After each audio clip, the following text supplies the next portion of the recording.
So there are a lot of preset shapes that you have right here. For example, if I were to go around over here onto vector, and then if I were to actually go around over here onto, let's say, for example, the shape section, you can see that I got a lot of shapes. But you may want to go ahead and create out your own shapes as well. So to do that, you can go around over here onto pen tool, let's say for example, and then what you can do is if you were to click and click right here, just like this, you can create your own shape. You can even go ahead and increase out, let's say for example, the edges right here, just like this, and then increase out the point of the border.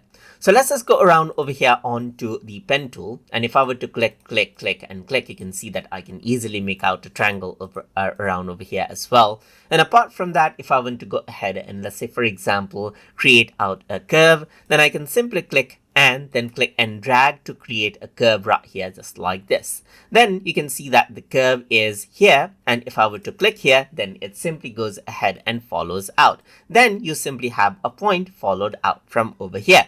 But if I want to go ahead and have a point over here from the midsection as well, you can simply hold Alt on your keyboard and simply drag out the mouse around over here onto this section, and then you get a point right here, just like this. And this is simply how you can go ahead and make a shape according to how you want.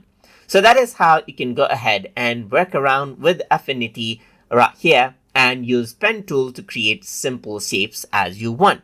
So I hope you guys learned something as always. And as always, please like, comment, share, and subscribe.